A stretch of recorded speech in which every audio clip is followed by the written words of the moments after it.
నకిలీ తొలి వెలుగు చక్కర్లో పడొద్దు, అసలైన తొలి వెలుగును ఫాలో అవ్వండి.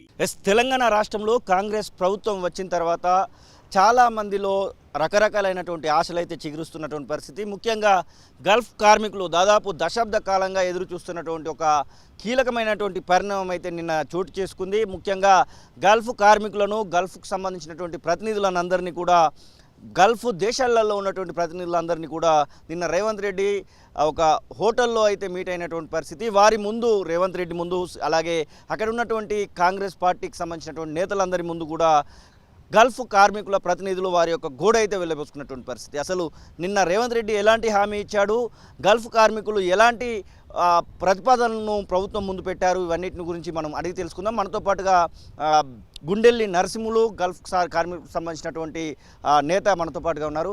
సార్, మీరు ప్రధానంగా నిన్న మీతో పాటుగా మాట్లాడుతూ ఒక మాట మాట్లాడడం జరిగింది. నరసింహ గారు తీసుకోండి. తను దుబాయ్ నుంచి వచ్చిండు. సరే అనే ముద్దుగా అందరూ కాటి కాపరని పిలుస్తారు. కొన్ని వందల శవాలు అక్కడ నుంచి పంపిస్తున్నాడు. గుండెల నరసింహ ప్లీజ్. గల్ఫ్ నుంచి వచ్చినటువంటి గుండెల నరసింహులు అక్కడి వాళ్ళకు ఒక కాటి కాపరి అనేటువంటి ఒక మాట చెప్పడం జరిగింది. అసలు కాటి కాపరి అనేటువంటి మాట మీకెందుకు వచ్చింది? మీకోసం ఎందుకు మాట్లాడాల్సి వచ్చింది? ముందుగా నమస్కారం. ముందుగా శ్రీనివాస్ అన్న గారికి, తొలి వెలుగు వారికి మేము నమస్కరించి థ్యాంక్ యూ చెప్తున్నాను. ధన్యవాదాలు అన్న. నా పేరు గుండెలి నరసింహ. నేను గల్ఫ్ కార్మికుల రక్షణ సమితి GWPC అధ్యక్షునిగా దుబాయ్లో కొనసాగడం జరుగుతుంది. సో మంచి ప్రశ్న అడిగారన్న. మీరు కాటి కాపరి అనే పదం ఎందుకు వచ్చింది అంటే, మేము గత 20 సంవత్సరాల్లో దుబాయ్లో ఉండడం జరుగుతున్నది. ఈ గత 14 సంవత్సరాలుగా మేము ఒక సోషల్ సర్వీస్ అనే దాంట్లో మేము కంటిన్యూటీ జరుగుతున్నాం. దాంట్లో భాగంగా గల్ఫ్ కార్మికుల రక్షణ సమితి GWPC అనే ఒక సంస్థను స్థాపించి గల్ఫ్లో చనిపోయినటువంటి మృతదేహాలను ఇప్పటికీ ఎన్నో వందల సంఖ్యలో మేము గల్ఫ్ కార్మికుల మృతదేహాలని ఇండియా చేరవేయడం జరిగింది. దానికి గాను అందరూ మన గల్ఫ్ సంఘాల నాయకులు కూడా, గవర్నమెంట్ అధికారులు కూడా ముద్దుగా నన్ను ఒక కాటి కాపరిలాగా భావించి, కాటి కాపరి అంటే ఒక శ్మశానంలో ఒక శవాన్ని ఎలాగైతే దాన సంస్కారం చేసి దాన్ని కాపలా ఉండి దాన్ని పూర్తి బాధ్యతలు తీసుకుంటారో అదేవిధంగా కూడా వాళ్ళు ముద్దుగా కాటి కాపరిని పిలవడం జరిగింది.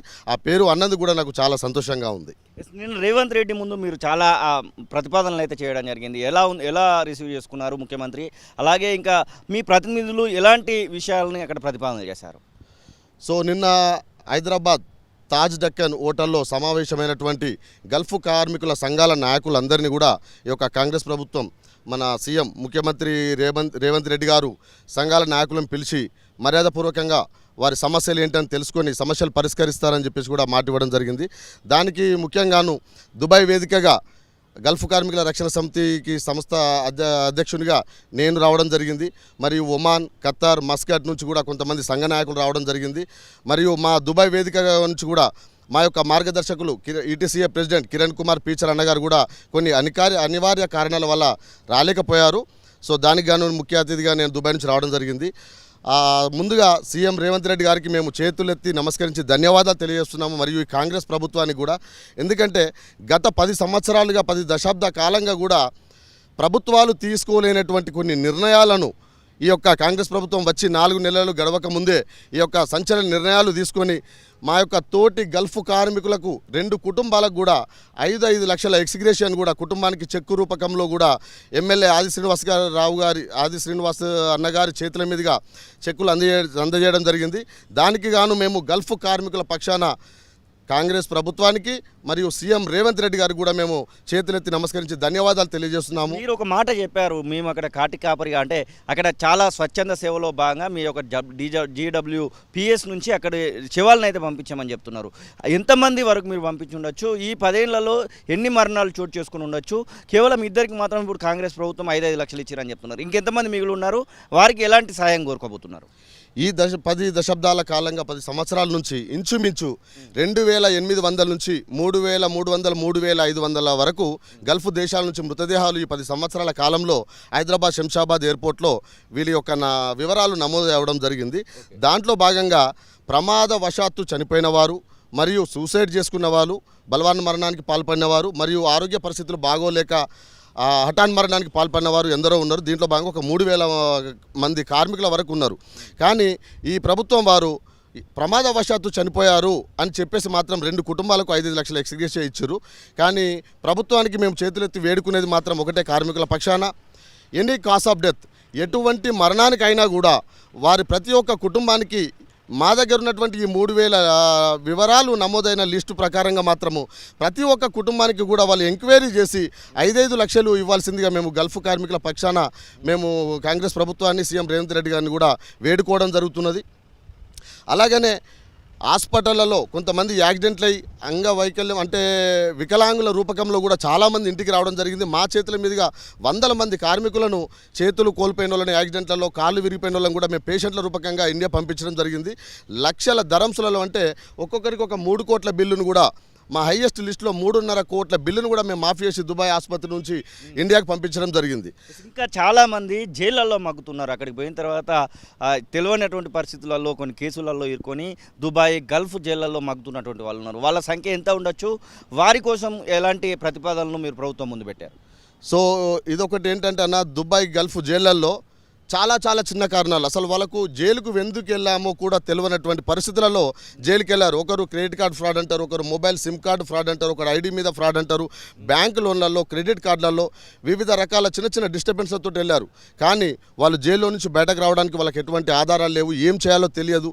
దీనికి మేము ప్రభుత్వాన్ని చేతులెత్తి వేడుకునేది ఒకటే, ప్రభుత్వ న్యాయవాదులను లాయర్స్ని ఎవరైతే ఉంటారో ప్రతి ఒక్క గల్ఫ్ దేశాలలో ఇండియన్ కౌన్సిలేట్ కావచ్చు, ఎంబసీ రూపకంలో కావచ్చు, అక్కడ గవర్నమెంట్ ప్రభుత్వంతో కూడినటువంటి లాయర్లను న్యాయవాదులను నియమించి వారి యొక్క సమస్యలను తెలుసుకొని అన్కండిషనల్గా వారిని జైల్లో నుంచి విడిపించేందుకు వీళ్ళు మొదటడుగు వేయాలి. ఎందుకంటే అన్న 100 కాదు 1000 సంఖ్యలలో మన ఉత్తర తెలంగాణకు సంబంధించినటువంటి గల్ఫ్ కార్మికులు చేయని నేరాన్ని కూడా తెలియని తప్పులతోటి వీళ్ళు జైళ్లలో మగ్గుతున్నారు. వాళ్ళందరినీ కూడా విడిపించాలని చెప్పేసి మేము తెలంగాణ రాష్ట్ర ప్రభుత్వాన్ని కూడా వేడుకోవడం జరుగుతుంది. నిన్న జరిగినటువంటి మీటింగ్ తర్వాత మీకు ఏమైనా నమ్మకం వచ్చిందా? గత ప్రభుత్వాల ముందు మీరు చాలా ప్రతిపాదనలు పెట్టడం జరిగింది, కొంతమందిని కలిసినటువంటి పరిస్థితి, మీ చుట్టుపక్కల ఉన్నటువంటి మంత్రులను కూడా మీరు కలిసినటువంటి పరిస్థితి, వాళ్ళు దుబాయ్ వైపుగా వచ్చినటువంటి సందర్భాలలో కూడా మీరు ప్రతిపాదించడం జరిగింది. అప్పుడు జరిగినటువంటి న్యాయానికి ఇప్పుడు ప్రభుత్వం ముందున్నటువంటి సవాళ్ళకి ఏమైనా మీకు ఖచ్చితంగా న్యాయం జరుగుతున్నటువంటి ఆ భావన ఏమైనా కనబడుతుందా? రైట్ అన్న గారు, గత 10 సంవత్సరాలుగా మేము ప్రభుత్వం వైపు చూస్తూనే ఉన్నాము. ప్రతి ఒక్క ఎమ్మెల్యేస్ కావచ్చు, మినిస్టర్స్ని కావచ్చు, గవర్నమెంట్ అధికారులను ప్రతి ఒక్కరిని కూడా కలవడానికి ప్రయత్నం చేశాం. కానీ ఈరోజు జరిగినటువంటి ఈ యొక్క మీటింగ్ తోటి మాకు నిజంగానే కాంగ్రెస్ ప్రభుత్వం మీద ఒక పూర్తి నమ్మకం ఏర్పడ్డది. ఎందుకంటే వచ్చిన 4 నెలల్లోనే వారు గల్ఫ్ కార్మికులకు 5-5 లక్షల ఎక్స్గ్రేషియా చెల్లించి ముందడుగు వేయడం జరిగింది. ఒక అడుగైతే ముందట పడ్డదని అనుకుంటున్నాము, ఇక మిగతా అడుగులు కూడా పడాలని కోరుకుంటున్నాము. కానీ 10 సంవత్సరాలలో ఏదైతే ముందున్న ప్రభుత్వము తీసుకోలేనటువంటి చర్యల్ని ఈ ప్రభుత్వం తీసుకుంటా అని చెప్పి నిన్న జరిగిన డక్కన్ తాజ్ హోటల్లో కూడా మాట ఇవ్వడం జరిగింది. కార్మికులకు విధి విధానాలతోటి కూడినటువంటి సంపూర్ణ ఎన్ఆర్ఐ పాలసీతో పాటు గల్ఫ్ బోర్డ్ అనే పదాన్ని వాడి దాన్ని నియమిస్తానని చెప్పి మాట ఇవ్వడం జరిగింది. అలాగనే ప్రగతి భవన్లో కూడా ఒక ప్రత్యేక సెల్లును ఏర్పాటు చేసి కార్మికులకు అందుబాటులో ఉండేలాగా మరి ఒక టోల్ ఫ్రీ నెంబర్ని పెట్టి కూడా వచ్చిపోయే కార్మికులకు అండగా ఉండి వారి సమస్యను తెలుసుకోవడానికి కూడా సమస్యను పరిష్కరిస్తానని చెప్పి కూడా మాట ఇవ్వడం జరిగింది.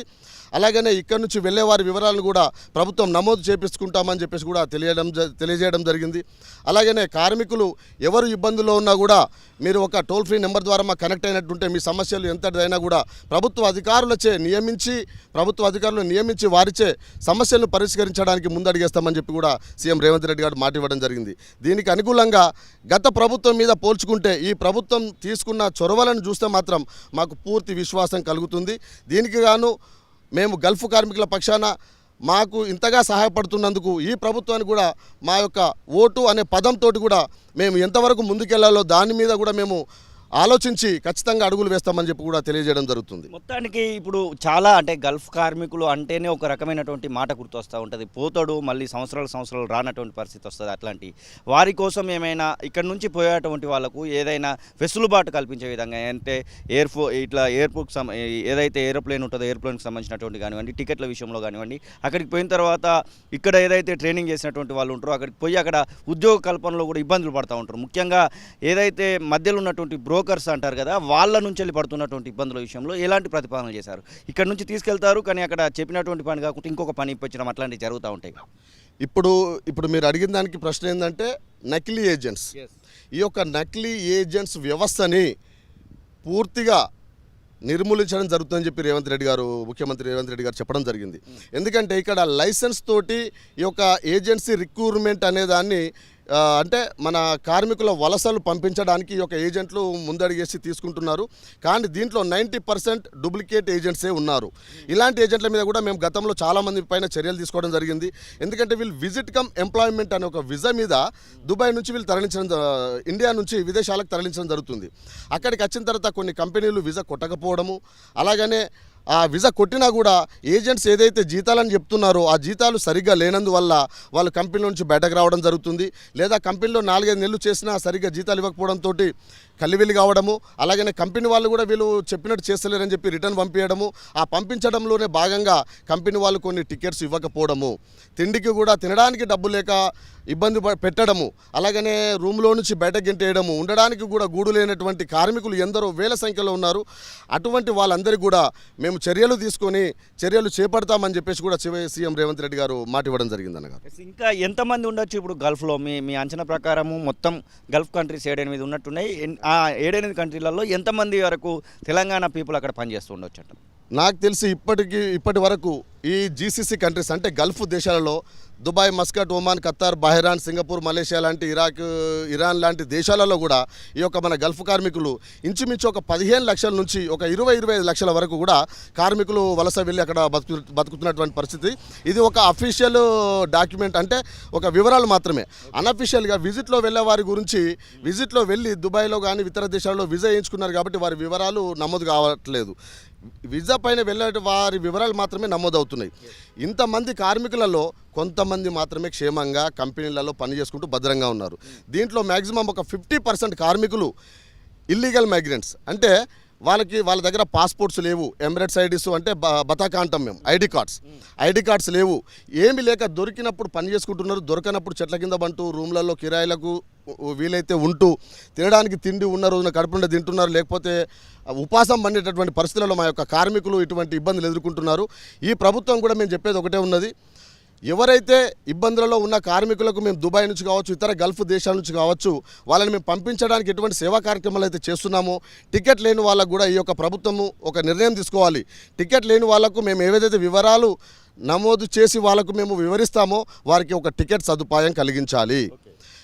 దుబాయ్ ఎయిర్పోర్ట్కి వచ్చిన తర్వాత వాళ్ళు ఇంటికి వెళ్ళడానికి బస్ కిరాయి లేకపోతే కూడా గత ప్రభుత్వం మాత్రం ఒకటి చేసింది, ఇల్లీగల్గా అంటే ఎటువంటి ఆధారాలు లేని కార్మికులు మేము పంపించిన క్షణంలో గత ప్రభుత్వము ఒక 1000 రూపాయలు బస్ ఛార్జీల మందము మనకు ఎయిర్పోర్ట్లో ఇచ్చి గత ప్రభుత్వం అదొక మంచి నిర్ణయం తీసుకొని చేసింది.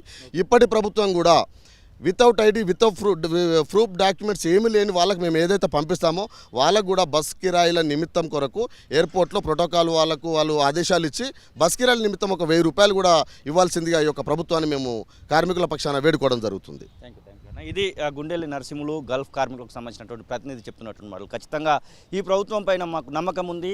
మా కళ్ళ ముందే 2 గల్ఫ్ కార్మికులకు సంబంధించినటువంటి వాళ్ళకి ఎక్స్గ్రేషియా ప్రకటించినటువంటి సందర్భాన్ని అయితే 5 లక్షల రూపాయల వరకు ప్రకటించినటువంటి. చెప్పండి అన్నగారు. మరొక విషయము చెప్పదలుచుకున్నాను. నిన్న మీటింగ్లలో జరిగినటువంటి దక్కన్ తాజ్ హోటల్లో ఏదైతే మాకు గల్ఫ్ కార్మికుల సమావేశం జరిగిందో దాంట్లో భాగంగా మేము దుబాయ్ వేదికగా మరియు ఇతర గల్ఫ్ 4 దేశాల వేదికగా మస్కట్, ఖతార్, కువైట్ నుంచి కూడా రావడం జరిగింది. మిగతా వాళ్ళందరూ కూడా ఇక్కడ లోకల్లో చాలామంది గల్ఫ్ నుంచి కూడా రిటర్న్ రావడం జరిగింది. వాళ్ళందరూ కూడా నిన్న ఇంచుమించు ఒక 100 మంది కార్మికుల సంఘ నాయకులు అందరూ కూడా అక్కడ పాల్గొనడం జరిగింది. దీంట్లో ఒక కార్మిక సంఘ అధ్యక్షునిగా నేను ఒకటే చేతులెత్తి అందరికీ కూడా వేడుకుంటున్నాను, మన ఐక్యమత్యం చూపించడంలో తప్పు లేదు, కానీ ఫస్ట్ పూర్తి బాధ్యతనిచ్చేది మాత్రం గల్ఫ్ కంట్రీలలో ఏ సంఘ నాయకులు అయితే ఉన్నారో వాళ్ళకు మాత్రం ప్రత్యేకమైనటువంటి విలువలను ఇవ్వాలి ఖచ్చితంగా. ఎందుకంటే గ్రౌండ్ వర్క్ చేసేది మాత్రం ఇప్పుడు దుబాయ్లలో కావచ్చు, ఇతర గల్ఫ్ దేశాల్లో కావచ్చు, ఎటువంటి సంఘ నాయకులు ఉంటున్నారో వాళ్ళు మాత్రమే గ్రౌండ్ వర్క్ చేసి ఇక్కడ పంపించాల్సినటువంటి పరిస్థితి ఉంది. కాబట్టి గ్రౌండ్ వర్క్ చేసే వాళ్ళకు ముఖ్యంగా వారికి ఇచ్చే విలువలను వాళ్ళు ఇవ్వాలా. ఇక్కడ ఎవరైతే లోకల్లో ఉండి కార్మికుల పక్షాన పోరాడుతున్నారో వీళ్ళందరూ మీరు పోరాడుతున్నారు, చాలా సంతోషమే, మేము సంతోషం వ్యక్తం చేస్తున్నాము. కాకపోతే అన్నగారు మీరు అందరూ గమనించాలి, మేము చేసేదానికి మీరు చేసేదానికి కూడా చాలా డిఫరెంట్ ఉన్నది, అది మీరు గమనించాలి. సో ఏదేమైనా కూడా అందరికీ కూడా మేము ఒకటే చెప్తున్నాం. మరొకటి, ఈ యొక్క ప్రభుత్వం తీసుకున్నటువంటి చర్యలు ఏంటంటే ప్రతి కుటుంబానికి 5 లక్షలు ఎక్స్గ్రేషియా చేరే విధంగా ప్రభుత్వం చొరవ చూపాలి. పూర్తి సంపూర్ణ పద్ధతితో కూడినటువంటి ఎన్ఆర్ఐ పాలసీ గల్ఫ్ బోర్డు విధి విధానాలు ఏర్పాటు చేస్తామని మాటిచ్చారు, అది చేయాలి. మరియు గల్ఫ్లో చనిపోయిన వాళ్ళందరికీ కూడా మేము పంపిస్తున్నాము. కొంతమందికి కలివిరిలో చనిపోయిన వాళ్ళకు కొన్ని చందాల రూపకంగా కూడా మేము వసూలు చేసి ఈ యొక్క మృతదేహాలను పంపిస్తున్నాము. అప్పుడు మాకు చాలా ఇబ్బంది జరుగుతుంది. అటువంటప్పుడు కొన్ని సందర్భాలలో ఇండియన్ కౌన్సిలేట్ వాళ్ళు ఖచ్చితంగా హెల్ప్ చేస్తున్నారు, చేయలేదనట్లే. కొంతమంది ఫ్రీలాన్సర్ వీజా అంటే ప్రైవేట్ వీజా, ఆజాద్ వీజా తీసుకొని బయట పని చేసుకుంటున్నారు. వాళ్ళకు వ్యాలిడ్ వీజా ఉంటుంది, వాళ్ళకు ఇండియన్ కౌన్సిలేట్ డబ్బులు ఇవ్వదు. సో దాన్ని మేమే చందాల రూపకంగా తలా 10 రూపాయలు 5 రూపాయలు పోగు చేసుకొని డెడ్ బాడీని పంపించడం జరుగుతుంది. అటువంటి పరిణామం ఎదురైనప్పుడు మేము ఈ యొక్క ప్రభుత్వానికి మేము ఖచ్చితంగా డీటెయిల్స్ పంపిస్తాము. ఈ డీటెయిల్స్ పంపించిన కేసులో మాత్రము డెడ్ బాడీకి అయ్యే ఏదైతే ఖర్చు అవుతున్నదో ఈ యొక్క ప్రభుత్వం కూడా ఆ ఖర్చుని భరించి మృతదేహాన్ని ఇంటికి తెప్పించేలాగా చొరవ చూపాలని చెప్పేసి మేము కోరుకుంటున్నాము. ధన్యవాదాలు తెలియజేస్తున్నాం ఈ ప్రభుత్వానికి. ఎస్, ఇదే ఆ పరిస్థితి. రేవంత్ రెడ్డి ముందు గల్ఫ్ కార్మికులకు సంబంధించినటువంటి ప్రతినిధులు అయితే చాలా రకాలైనటువంటి విషయాలను అయితే ప్రస్తావించడం జరిగింది. ప్రభుత్వం సాల్వ్ చేస్తుందనేటువంటి నమ్మకాన్ని కూడా వాళ్ళు వ్యక్తం చేస్తున్నటువంటి పరిస్థితి. కెమెరా పర్సన్ సతీష్తో శ్రీనివాస్, తొలి వెలుగు, హైదరాబాద్.